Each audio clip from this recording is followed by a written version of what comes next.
Hi guys, and look, I wanted to do a little conversation about the Lakers. I never talk about the Lakers because their views don't really, come from me because everyone makes the videos. But hey, let's talk about it. Who are the head coaching candidates? So let's talk about it. Will the Lakers pony up a 5-year deal for a coach or do, short-term deals? Okay, and what are my preferences for that? And what kind of deal do you think, the Lakers are going to give their coach? And who are my coaching candidates? And we'll even talk about Nick Nurse. Guys, Toronto Raptors fan, really don't think Nick Nurse is going to get traded or leave Toronto for LA unless it's like some mega package, like the biggest trade for a coach we've ever heard. We'll get into that and we'll even talk about, my honorable mention for coach that they could be going. And then maybe we'll talk a little bit about some Anthony Davis, Malik Monk. But besides, it'll mainly be a coaching video. Like and subscribe. Let's get right into it.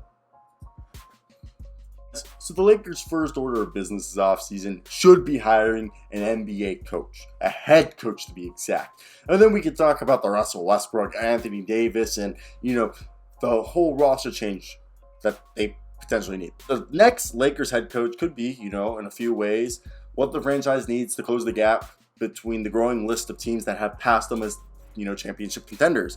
And it's going to be difficult to upgrade the roster dramatically, but the right coach can raise the floor of this team and the ceiling. Just look at, what Jason Kidd did, Ime Udoka, okay, teams that took over rosters that were essentially the same with very little to turnover from the previous year and made those puzzle pieces fit better than the last coach. So we talked about what type of deal would this coach and what type of deal would I like. And I think it depends on the coaching candidate. It might be a short term, it might be a long term. The Lakers are aware their last coaching pursuit prompted a lot of, backlash from fan base and the media and people around the league. And I think they're going to try not to repeat that. And they need to correct years and money. And the rumors are Nick Nurse, Quinn Snyder, Doc Rivers, yada yada. Personally, don't think Nick Nurse is going to go there, but we have to entertain it if it's a Lakers video. And they're going to have to offer a 4 to 5 year deal with at least $7 million annually. I'm thinking closer to $10 million a year. And with that being said, I don't know how they'll change their approach. I think they're probably going to look for a maybe lesser. If they go for a short deal, it's because they get a lesser known coach that, is somebody that the players want. But if they go with a guy with experience, cast, they got to give up a big deal. But either way, who are my top coaching candidates? Obviously, Nick Nurse is the obvious top choice, but I personally don't believe he's going to go to Los Angeles, okay? His job is 100% safe. The Raptors aren't going to give him up. He won a championship 3 years ago, historically, which means if you're not named Frank Vogel, you're going to stay with your job for at least another 5 years, okay? And the Nick Nurse pill. Anybody who plays for him becomes a better shooter. He's a tactical wizard. He's one of the most creative minds. He's coached in England, okay, in literally all over Europe, one of the best coaches, in my opinion. And he's got that clutch sports connection. He's obviously their top compensation, but he's not available. He's not actually available. And Toronto would demand so much compensation for this coach that it's unrealistic.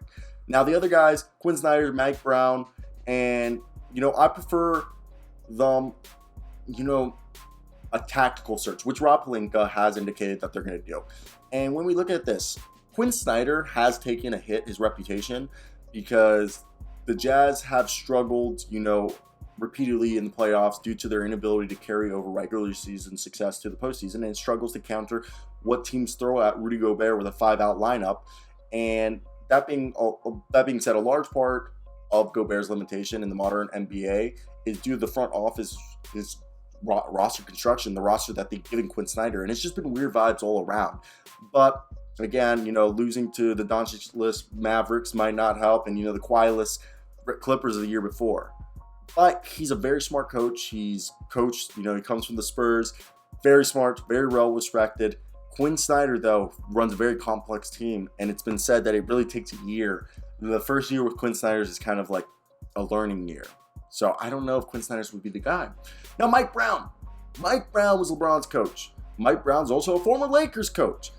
And he's been on the Steve Kerr's coaching staff since 2016 with a front row seat to 2 championships and 3 final appearances. And Jason Kidd is a great example for, Mike Brown. Similarly, like Jason Kidd learned so much and grew from taking an assistant coaching job in a championship environment to become a better coach. And I think the same thing could be Mike Brown. And he has a strong defensive reputation. He's great at, Golden State's motion offense. If you guys don't know this, he spent the first couple years architecting the Golden State Warriors offense, and then, offense. Correct me if I'm wrong right here. Mike Brown.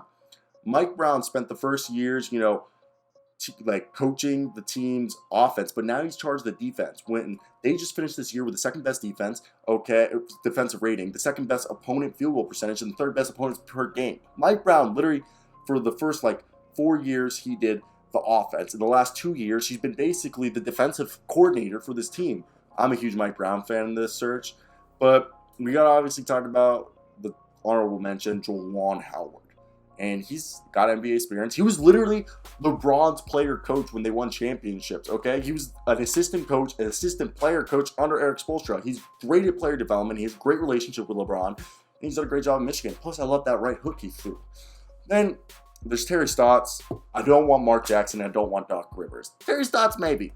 If that's this video, guys, what are your thoughts down below? Who will be the coach? And also, Anthony Davis used to be a top 5 player. His trade value isn't where it was 6 months ago, and it's nothing near where it was from 12 to 18 months ago. He's a top 15 player, but not the top 5 player anymore. And he's kind of a guy that you trade him for 3 players who are middle tier, not even they're probably players who are top 50 players. But besides that, Malik Monk became one of the league's better 6-man scorers. So I want to hear your thoughts down below. Video right there. I hope you guys did enjoy. Like and subscribe.